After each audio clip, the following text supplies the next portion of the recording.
Bonjour, je suis maîtresse Séverine du blog Le Cartable de Séverine, un site enseignant qui partage tous ses documents. Mais depuis quelques années, je me suis lancée et je suis devenue auteure pédagogique. Chez Cedrap, tout d'abord, avec les fameux filous, et puis à présent, chez Amazon, je m'auto-publie et ainsi je viens vous présenter l'un de ces ouvrages. Donc, je viens de sortir cet ouvrage qui est donc les dictées préparées CM1, CM2, les grands personnages de l'histoire contemporaine, tome 2. Alors, le tome 1 était version rouge, voilà, que vous connaissez peut-être. Et donc, à présent, voici le tome 2 qui vous permettra ainsi de travailler, par exemple, sur la même année en choisissant, euh, en fait, dans le tome 1 ou dans le tome 2, la dictée de votre choix en fonction du personnage. Comme j'ai suivi la même progression, la même programmation des compétences, des leçons et tout, ça vous permet vraiment d'aller d'un ouvrage à l'autre, en fait, sans problème. Donc voilà, j'ai trouvé que c'était intéressant de pouvoir faire ça, et puis comme ça on peut varier, choisir ce qu'on préfère, enfin voilà. Donc vous allez vraiment retrouver une continuité par rapport au tome 1. Alors, ce tome 2, déjà, il est bleu. Je l'ai fait couleur ciel bleu pour donner un petit peu de peps et de vie dans ce ciel mouvementé que l'on connaît actuellement dans notre société et dans notre monde, malheureusement. Donc voilà, déjà, moi, je le trouve très très joli au niveau de la couleur. Voilà. Donc, je vous présente donc dans cet ouvrage, vous avez 27 fiches enseignants, 3 onglets. Donc un, on découvre le personnage avec une photo, et puis un lien vidéo sur YouTube qui vous permet en fait, de découvrir cette personne en images, en son, en vidéo, enfin bref, voilà. Et ça, les élèves apprécient beaucoup. Notamment quand c'est par exemple des chanteurs ou des acteurs, on peut leur montrer comme ça des petits extraits et ça ouvre vraiment culturellement à beaucoup, enfin, un passé qu'ils ne connaissent pas forcément, en tout cas. Et donc voilà. Ensuite, il y a dictée flash, c'est deux textes, enfin pas deux textes, pardon, deux groupes de dictées, ce sont des groupes nominaux qu'on va faire sur ardoise le lundi et le mardi. Et enfin, la dictée champion, qui est donc le texte qu'on va cette fois-ci faire sur le cahier du jour. Pour les élèves, on a 27 fiches aussi, même démarche, hein, on a une partie découvrir pour le personnage. Ensuite, on a comprendre et mémoriser qui va donner la règle d'orthographe de la semaine. Et enfin, préparer sa dictée. Alors, on a tout d'abord les exercices d'orthographe et de conjugaison, hein, ce sont des tout petits exercices. Et puis enfin, la liste des mots à apprendre. Si vous vous adressez à moi en me contactant en passant par mon blog Le Cartable de Séverine, je vous enverrai, si vous me présentez bien sûr la facture Amazon de votre commande de cet ouvrage, 28 affiches orthographiques gratuites en format PDF que vous pourrez plastifier et ainsi mettre soit sur vos murs de classe, soit sur votre tableau quand vous ferez la dictée avec vos élèves. On poursuit. Alors, les compétences, bon, je ne vais pas rentrer dans le détail. Les cartes mentales, je vous les présente ici, c'est-à-dire on a des cartes mentales qu'on doit faire en fait en tout début d'année. C'est la première séquence que l'on doit faire en fait, pour donner et communiquer ces différentes stratégies pour apprendre les mots. Alors, on fait parler les élèves, ensuite on donne aussi nos propres stratégies, et puis après c'est à eux d'adopter celle qui leur convient. Ensuite, on a des cartes mentales sur les stratégies pour écrire, relire et corriger sa dictée. Et ça, ils en auront donc une chaque semaine pour pouvoir les aider dans cette relecture de dictée. Et enfin, on a deux graphiques de réussite pour noter les résultats, le nombre de réussites que l'on a eu dans chaque dictée et voir ainsi la progression de semaine en semaine. Ensuite, vous avez ici un détail de 5 étapes pour la semaine. Alors, vous allez découvrir le personnage, travailler la leçon et les exercices durant la matinée du vendredi. C'est aussi là qu'on va pouvoir regarder cette vidéo de présentation du personnage. Les lundis et mardis suivants, on va faire des dictées flash. Donc, ce sont des groupes nominaux qu'on fait sur ardoise, qu'on corrige au tableau. Ça leur permet de réajuster, de se rendre compte de ce qui va, ce qui ne va pas et de réviser, on va dire, le mercredi. Et puis voilà, le jeudi matin, ça y est, arrive la dictée sur le cahier du jour. Donc voilà, comme je vous dis, hein, il y a donc au tableau les affichages des leçons d'orthographe, il y a comment dire, les cartes mentales aussi pour la relecture ensuite. Enfin voilà, c'est très guidé.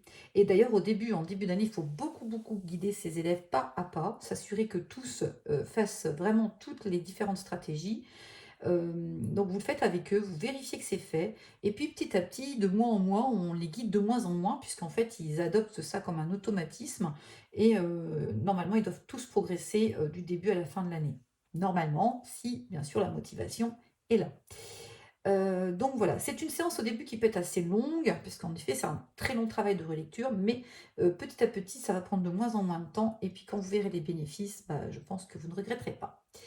Le jeu de midi, je vais donc corriger cette dictée, et puis le vendredi matin, donc avant la préparation de dictée suivante, eh bien, on va faire cette correction de dictée. Alors, ils le font en autonomie, avec leur fiche de préparation. Moi aussi, ce que j'aime bien faire, c'est que ceux qui n'ont pas beaucoup d'erreurs ou qui sont très bons élèves, eh bien, en fait, vont être tuteurs de ceux qui ont au contraire beaucoup de choses à corriger. Et ça marche très bien. C'est vraiment assez efficace. Donc, je vous le conseille. Ensuite, je vous donne des petites indications quant à, bah, en fait, comment dire, tout ce que je mets autour de cette dictée, parce que je félicite beaucoup, je récompense beaucoup, en fait, les progrès, les réussites. Donc, moi, je sais que j'ai instauré des badges de réussite, on fait un petit classement. Enfin, voilà, je ne vais pas donner que des bons points ou des images ou des badges, que sais-je encore, aux bons élèves, mais c'est aussi à tous ceux qui progressent. Ça, c'est très important. Et ils aiment beaucoup être mis à l'honneur dans la classe. Quand on les met à l'honneur, c'est vraiment, voilà, des petites étoiles qui brillent dans leurs yeux. Donc voilà. Donc je vais vous laisser ici le modèle que j'avais inséré dans le tome 1, c'est pour ça que c'est rouge d'ailleurs. Donc en fait j'ai écrit la dictée et je vous ai mis à quoi ça ressemblait sur le cahier du jour après relecture stratégique. Alors vous voyez, il y a des flèches, on a souligné, on a entouré, on a remplacé. Donc voilà, c'est vrai que le cahier du jour n'est pas, du coup c'est pas quelque chose qui va rester propre. Et bien qu'importe, puisqu'en fait l'apprentissage il est surtout là, c'est apprendre à se relire. Donc voilà, moi je trouve ça hyper important, ça ne me dérange en aucune façon que le cahier du jour, bah, il soit en fait annoté de plein de choses.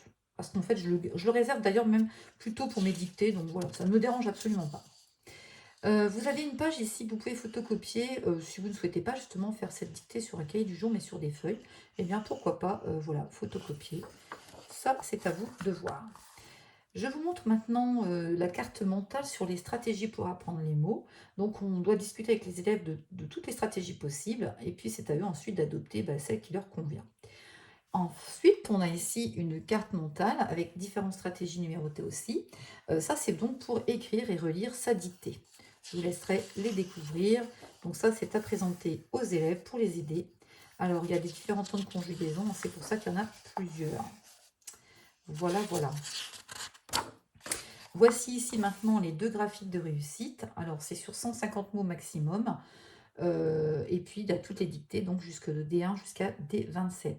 Alors, bien sûr, vous pouvez très bien, surtout si vous avez des CM1 et que vous voulez appliquer ces dictées, eh bien, vous pouvez les couper en deux. Et puis, si vous avez des élèves en difficulté, pareil, vous pouvez en fait demander que la moitié.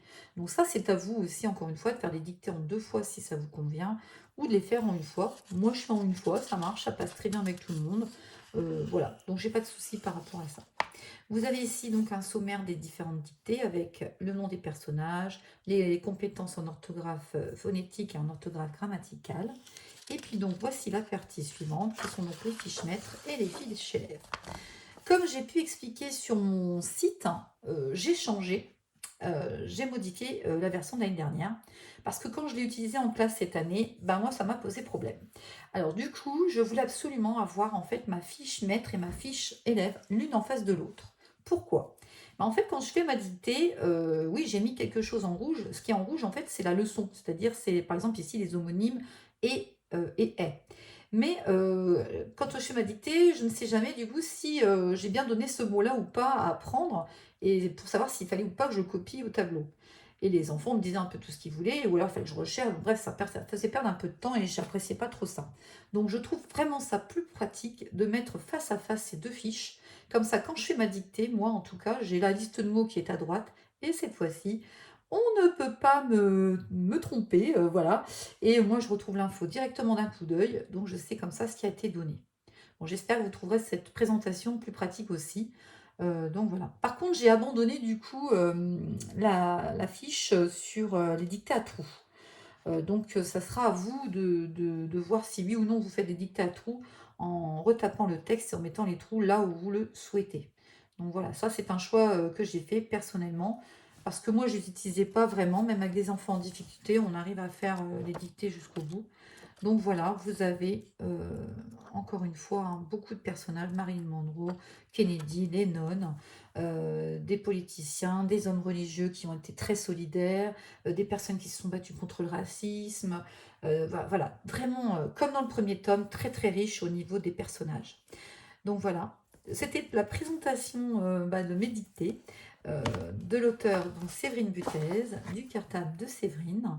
J'espère que cet ouvrage va, vous combler, et je pense très sincèrement que combiné avec le premier, eh bien ça peut être vraiment sympathique parce qu'on permet de choisir comme ça, entre 2 personnages quand on a, je sais pas, on préfère peut-être parfois, l'un plutôt que l'autre, donc voilà, ça peut être, et puis si on est sur 2 années, si on a des CM1, CM2, ça peut être bien aussi parce qu'une année, on va prendre le rouge et puis, l'année suivante, on va prendre le bleu.